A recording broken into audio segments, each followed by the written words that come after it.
Pour fêter ses 60 ans, ATD Quart Monde, fondé en 1957 par Joseph Wrezinski pour détruire la misère, organise plusieurs événements à Paris.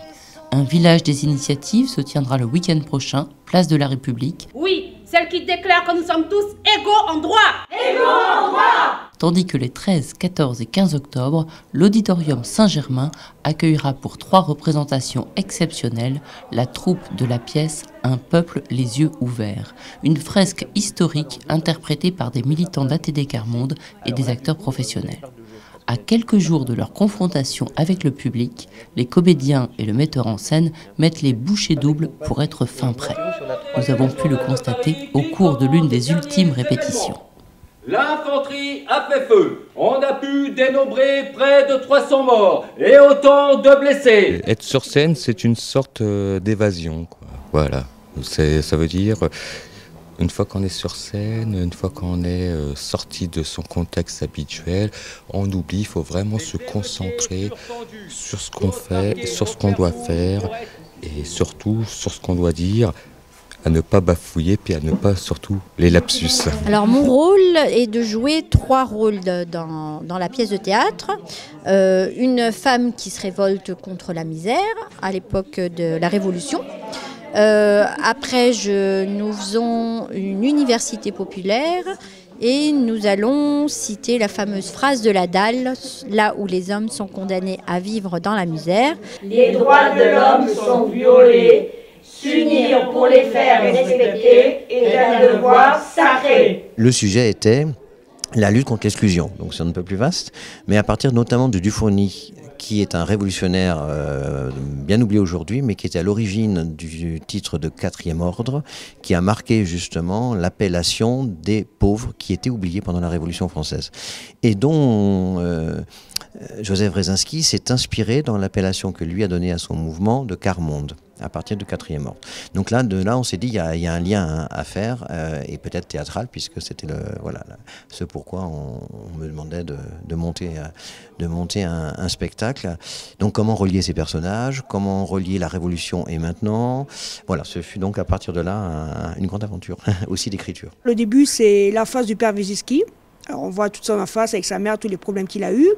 Après, on fait un saut dans la Révolution. Après la Révolution, on revient à mai 68, à 87, avec l'inauguration de la dalle du Trocadéro. Et puis après, jusqu'à maintenant, à nos jours, aux universités populaires. Et voilà, les actions qui sont continuées dans le temps. On fait partie des pays les plus riches.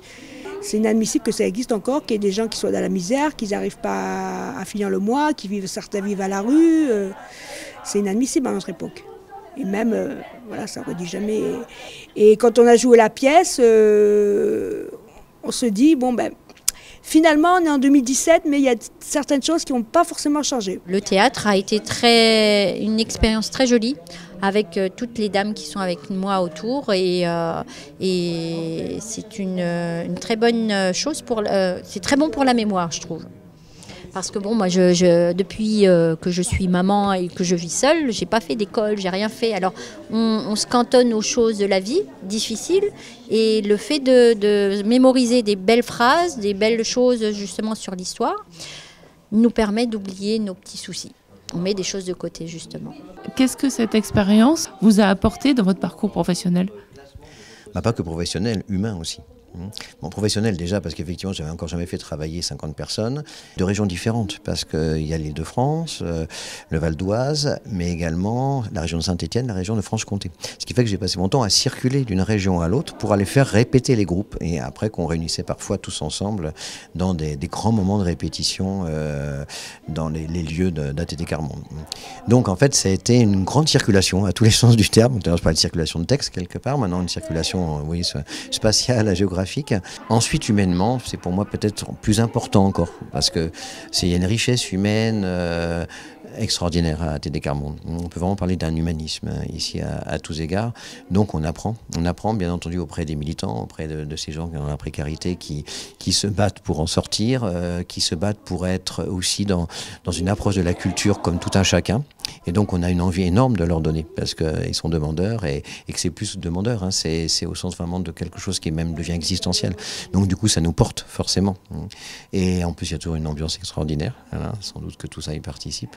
Donc oui, une grande aventure théâtrale, professionnelle et humaine. Ah ça ira, ça ira, ça ira, malgré les mutins tout réussira. Ah ça ira, ça ira, ça ira, malgré les mutins tout réussira. Il faut vraiment de